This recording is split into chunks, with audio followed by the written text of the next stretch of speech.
Assalamualaikum warahmatullahi wabarakatuh. Wadia balad ate official di mana wae ayana. Alhamdulillah wa syukru ala ni'amillah. Kalawan diwuwuh ku qabul anu maha agung, dibarengan ku pangijabah anu maha kawasa, diiring ku kadedeh kanya Gusti anu maha suci. Kurang ayeuna dugi kadangat ayeuna masih keneh tiasa ditepang dangukeun deui dina acara anu matuh amemet urang sadayana, nyatana dina pagelaran dongeng Sunda jejer carita si Giwang. Ayeuna kantun bagian anu ka 28. Ieu dongeng mangrupikeun buah karyana Kang Rudiansah ti Palihan Garut. Kangge Kang Rudiansah ngahaturkeun reunuhun laksaketi kabingahan, rehna parantos ngintunkeun naskah sekaligus ngawidian mamang kangge medar ieu dongeng dina channel ATE official ieu. Atuh sumangga kanu teu acan subscribe kantun subscribe heula, ngarah langkung pogot sareng langkung semangat deui kasih mamangna dina enggoning medar ieu dongengna. Hilap di like di komennya nu saseueur-seueurna. Lain naon mamang masuk binga kitunya. Upami maosan komentar-komentar ti para wargi sadayana teh. Kalintang bingahna deui upami mah link video mamang ieu dipangeserkeun atanapi dipangbagikeun gitu. Seurlah media sosial anu biasa diangge nge-share atanapi ngabagikeun link video mamang ieu. Atuh ngarate nyangkolong tingkana waktos sumangga ayeuna mah urang lajengkeun deui dongeng si Giwang bagian anu ka 28. Kumaha salajengna sorot cikopina, betot simutna, pagana tali kolorna, bisi morosot, merezel, morozol, uzel-uzelan di tengah jalan. Tumpak dung dung tes.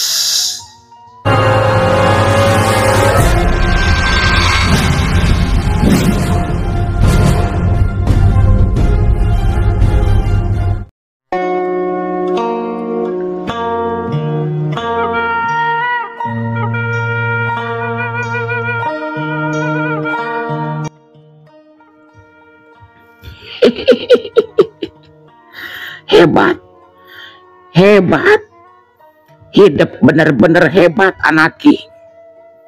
Ayeuna hidup geus bisa nyangking ilmu pangrungu panenang raga, hiji anu museur ngagunakeun ketenangan pikiran. Isu ku ambu rek dibere deui ilmu anyar nya Giwang. Ilmu enggal naon di antawisna ambu Giwang hayang apal nya isukan we ku ambu dibere nyaho nanya jang. Pas isukan hidup mimiti latihan eta ilmu ke dibere nyaho. Nyai minggu-minggu ieu mah ambu bakal loba kaluarti mah jigana. Sabab arek mawajang Giwang ka hiji tempat bisa ngalatih ilmu silat anyarna. Bade di mana ngalatihna ambu? Tebih moal tempat ambu.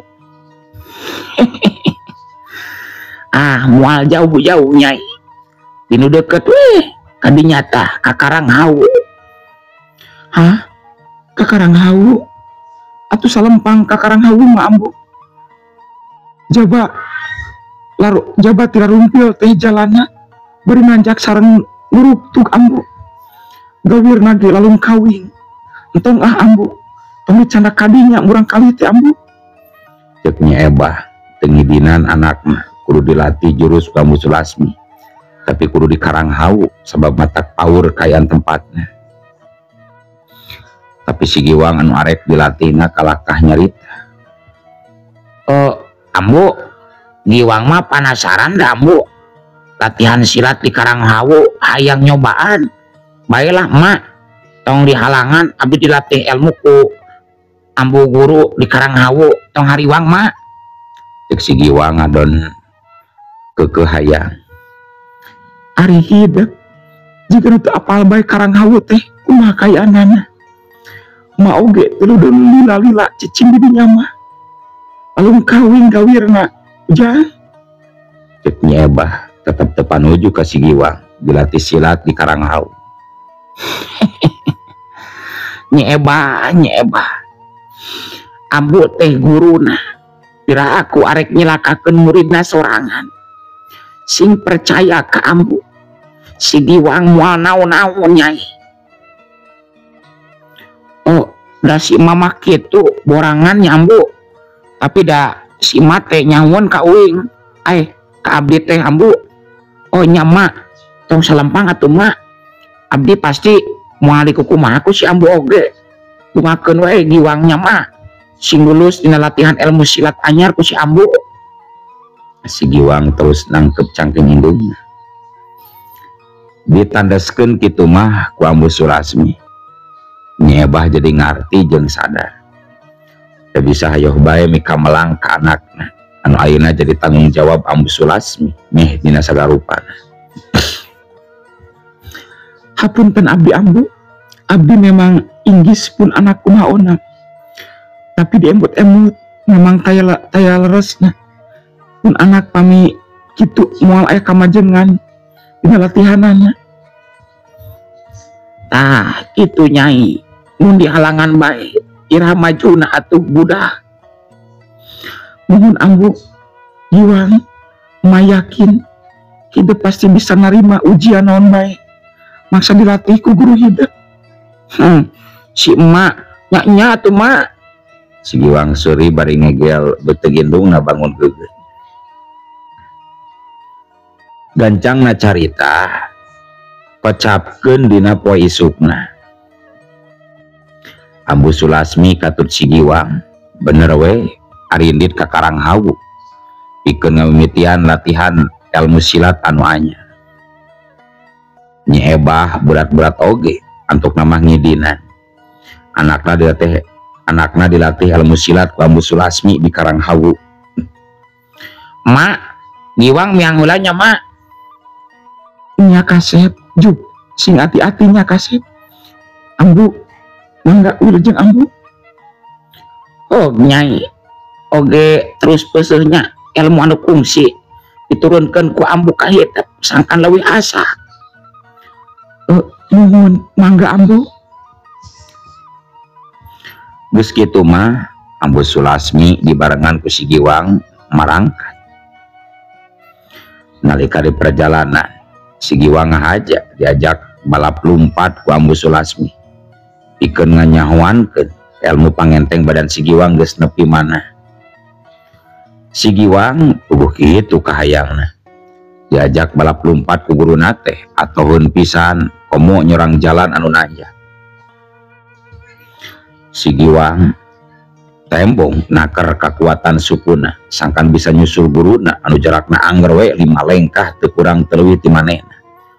Curela koleba julung beuki lila beuki tarik si Giwang naker lumpatna oge leuwih tarik deui Ambu Sulasmi ngajauhanana. Sakapeung mun manggihan kai anu malang halangan jalan sok terus digajlengan jeung diluncatan. Itu jeung kitu anu dilakukeun ku guru katut murid mangsa ngalatih kanuragan dina meh unggal waktu.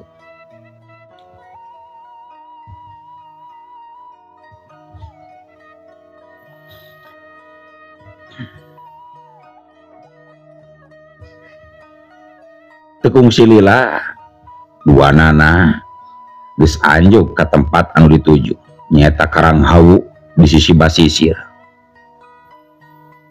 Sanggeus nepi ka sisi basisir kadenge ombak pating jelegur nembragan batu karang anu ngajerentul sisi basisir mungguh matak paur anu borangan.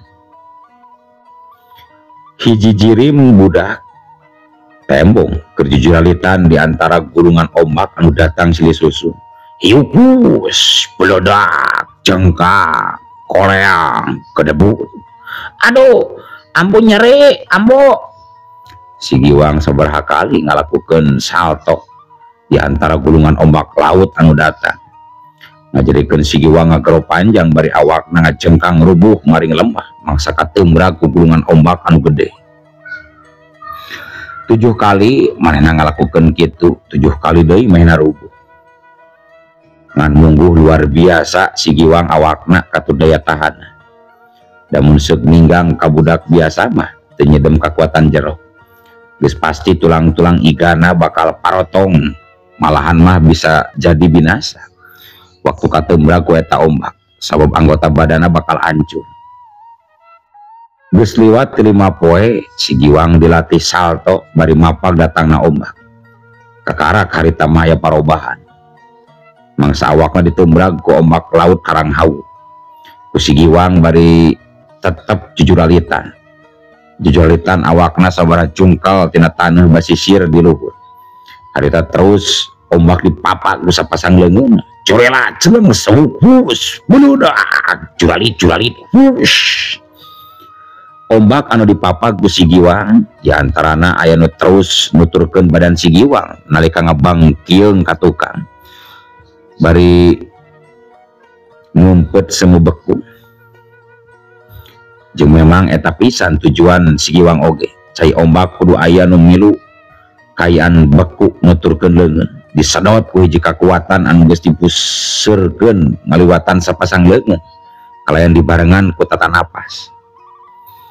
Ngan bae can sampurna kakuatan si Giwang dina waktu harita. Ngajadikeun gulungan ombak anu geus nuturkeun leungeun si Giwang hampir beku teh.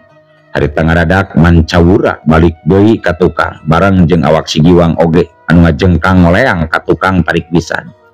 Lieur umpama nangka asak lagrag tina tangkangna. Curelat jeung seuhus purisat cengkang koleang gedebut aduh. Dikeun kasakitu kalina si Giwang ngagerotari. Ambu Sulasmi gancang harita murus si Giwang anu terus rubuh maring lemah. Bari ngalaikeun geutis seger turun mapai gaduh. Aduh, nyeri ambu, nyeri. Tenang Giwang, tenang, sok udang. Hidup hebat jeung kuat jalu. Aduh, si ambu mah kuat-kuat weh. Lipuh kieu puguh ge ambu awak asara ringsek. Latihan teh jiga nu arek nitapai mah bu. Sabar jalu, sing sabar. Ieu memang tahap latihan anu kawirang berat. Tapi engke geus biasa mah hidup oge tangtu moal kieu. Si Giwang terus diuk ngajemprak. Tetempuanana jadi ranyai kararoning. Oh, uing teh latihan ilmu naon deui atuh sabenerna ambu. Menit teh dibeja-beja ka uing sakitu nanyakeun oge ambu. Oh, ku ambu ayeuna dibejaan. Ujang hidup teh ayeuna keur ngalatih kakuatan jero anu panghebat-hebatna. Sumberna tina ajian ilmu banyu panglumpuh raga. Kakuatan tiis anu mampu ngabekukeun awak musuh moal bisaeun deui gerak sakujur badana dina harti ajal. Mun seug sapinuhna ngagunakeun tanaga lapisan. Tapi mun ukur satengah kakuatan tanaga lapisan digunakeun, tangtu nu jadi lawan ukur ngarandapan beku awak kahanap. Sedangkeun si Rama bisa keneh nyarita, bisa ngadenge jeung bisa ningali. Matak ngagunakeun ilmu eta mah kudu hati-hati jalu. Tur teu meunang gagabah ngagunakeunana jeung ulah diniatan hayang ngabinasakeun lawan. Oh, kitu. Hebat atuh ambu ari kitu mah eta ilmu teh. Uing abdi hoyong lulus nyangking eta ilmu ambu. Nya ngan wayahna. Hidup kudu sabar mangsa ngayakinkeunana eta ilmu. Kudu bisa heula newak ombak laut sing nepikeun ka beunang terus beku. Kakarak eta ilmu panglumpuh raga bisa kacangking ku hidup sapinuhna. Ngan sakali deui omat syaratna teu meunang hayang ngabinasakeun lawan, ari lain kapaksa-paksa teuing mah kudu ngalakukeunana. Oh kitunya ambu. Aduh ambu nyeri ye ambu nyeri. Aduh tong ngeges atuh ari jadi lalaki mah nyewa sok ka dieu urang ubaran ku ambu. Oh mohon mangga ambu. Ambu Sulasmi terus ngurut urat-urat penting dina sakujur badan si Giwang, menerkeun anu misalah serta mulihkeun deui tatu di jerona si Giwang. Anu harita keneh oge langsung pulih teu sakara-kara. Tah geus cager ayeuna mah Giwang, sok geranang tuh. Oh mangga ambu mangga, Cek si Giwang bari gancang nangtung. Bangun taya ka kapok geus nangtung teh si Giwang singkil deui ngalatih diri. Ambu Sulasmi henteu ngalarang, reueus we nu aya si Giwang sumangat dina latihanan. Harita si Giwang terus nangtung ajeg sajajar jeung batu karang anu leuwih gede jeung jangkung batan dirina.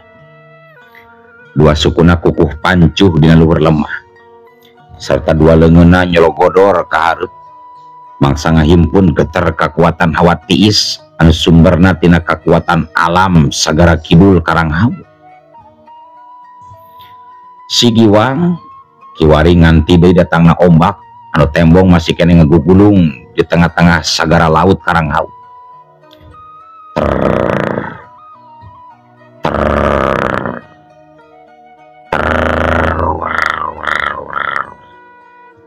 Sapasang leungeun si Giwang tembong geleter tarik, bari nimbulkeun sinar warna biru ayeuna mah tina sapasang leungeunna teh. Ngandakeun si Giwang mimiti ngahimpun geter kekuatan sapinuna nu aya dina sakujur badan. Kur kitu, wush, ombak di tengah sagara tembong mimiti ngagulung. Sayaga pikeun nembrag deui batu karang anu ngacerentur sisi basisir. Wush, war, buludak, hiap, bangkiung, geleter. Ombak laut mangsa nembrag batu karang, embong balik deui katukan. Tapi palebah anu nembrag awak si Giwang mah henteu. Ngadon terus ngagulung mulan awak si Giwang anu teu katingali sirah-sirahna acan. Malah kejadian saterusna bener-bener mata kaing. Cai anu mungkus awak si Giwang langsung baku ngawujud balok es. Ambu Sulasmi nampokayan kitu jadi hayang seuri di barung jeung reueus tapi hariwang. Sabab si Giwang akhirna mampu ngawasa eta ilmu kalayan tina hasil gawe capek tur nandonkeun nyawa. Hayang seurina beda si Giwang milu kabulan ku eta gulungan cai beku. Jeung hariwang si Giwang jadi matung teu bisa gerak salilana. Curela celeng ku Ambu Sulasmi gancang disampeurkeun bari ngalakukeun tindakan pikeun mulihkeun kayan si Giwang anu matung dina jero cai anu ngabeku. Sedes Ambu Sulasmi ngantelkeun dua dampal leungeun akana gulungan cai anu beku jadi es teh pikeun ngaluarkeun hawa haneut murni tina sapasang leungeun. Trak beletrak huruboy burulu. Jika kaca pepus, es anu mungkus awak si Giwang langsung bareulah hancur. Ya, curela jeung cureli gajeri. Sanggeus bisa bebas tina kulungan es anu mungkus awakna. Si Giwang langsung ngagajreng loncat ka luhur bari terus jujuralitan. Laju dua dampal sukuna ngagejlik kana lemah. Awak jeung baju si Giwang jadi rancucut tur baraseuh harita teh. Ambu, tadi Giwang teu bisa gerak ong jeung ongap ambu. Tadi hidep kabulan ku cai laut, tapi hade cai teh jadi beku. Oh, jadi kumaha tuh ambu? Abdi tacan hasil ngayakinkeun ilmu panglumpuraga teh ambu atawa kumaha? Enggeus jalu. Enggeus, malah hampir deket karena sampurna hidup nyangking eta ilmu. Ngan supaya bisa ngatur cara jeung ngagunakeunana. Teh salah anak mun terus dilatih. Tapi ayeuna mah hayu urang balik heula. Geus sore waktuna reureuh jeung dahar. Jabakayan ambu kerada kurang sehat ieu teh jalu. Oh, mohon hayu ambu. Ambu nuju rieutnya. Si Giwang harita neuteup ka guruna anu memang katara rada sepa beungeut. Oh, ambu teh rada teu ngeunah awak Jang Giwang. Paranas tiris jeung rarieut ieu teh. Cek Ambu Sulasmi. Oh, mohon atuh ambu. Hayu urang reureuhkeun lawe ayeuna mah. Harunya ambu bilih ka keterasan. Enjing abdi bade latihan nyali rawe ambu. Cek si Giwang. Saterusna harita duanana marulang ka imah anu aya di Gunung Sembung.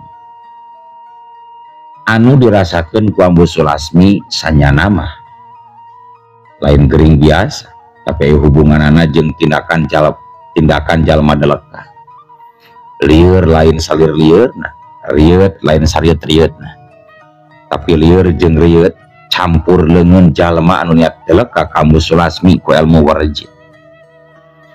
Ngan ku sabab Ambu Sulasmi mah kandal ku ilmu pangawaruh geus hampir saminggu leuwih dikirim rojit.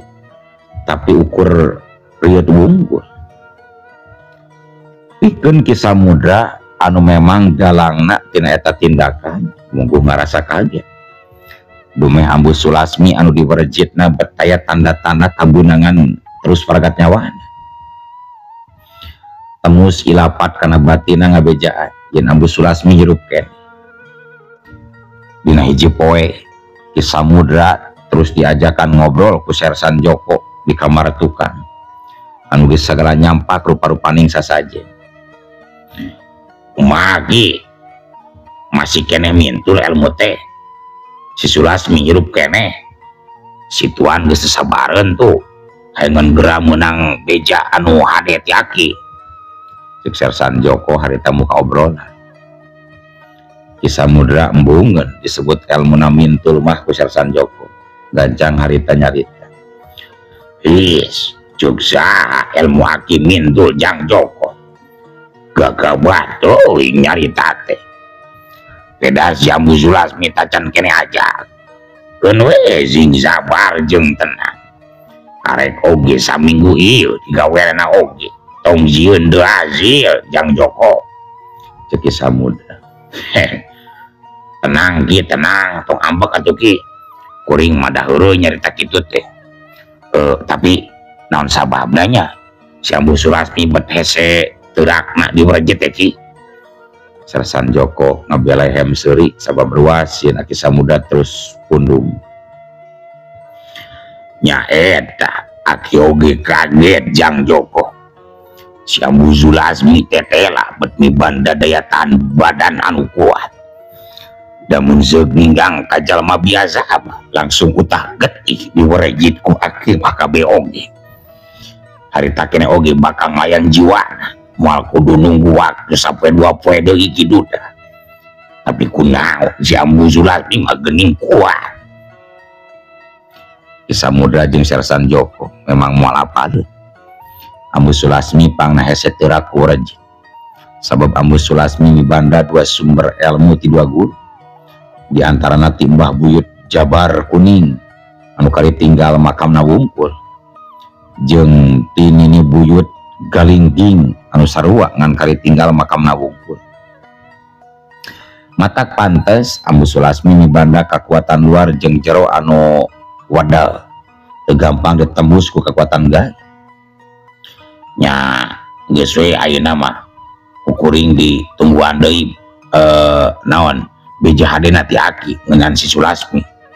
Ngan pangna kuring loba tatanya kieu teh sabab lantaran keamanatan ku Jenderal Gabriel Van Holden anu ayeuna keur eueuh mawa ulin anak nyaeta Non Dori ke Batavia kitu taki. Jang Joko agi ngarti teu naon Jang Joko nanya gitu kieu ka aki oge. Engke beuding ku aki urang bigawe deui eta jalma teh. Siap Ki siap. enak kuring arek ini tulanya aya paluki. Sersan Joko harita gancang indit ninggalkeun rohangan tukang. Tapi manehna nalika keur lempang bet torojol bet jorojoy hayang unggah ka rohangan tempat tahan. Tapi acan oge nepi torojol harita aya anak buah na Damaraseta anu diantara 15 urang teh jadi patugas keamanan di markas tempat tahanan. Jeung can oge eta jalma nyarita kadenge Sersan Joko mieulaan nyarita. Arek kamarana marane euy, cek Sersan Joko. Anak buah Damaraseta anu kiwari jadi patugas keamanan di tempat tahanan. Gancang nembalan. Tuan Sersan, si Jaka Satria ae di jero tahanan. Kalaparan juga nama tuan. Tembal petugas keamanan. Kumaha si Jaka Satria pae? Sersan Joko ngacenghok setengah terpercaya. Sersan Joko jeung petugas keamanan gancang murut tempat tahanan. Nyamper heula ka Kapten Abud sarta mau 4 prajurit.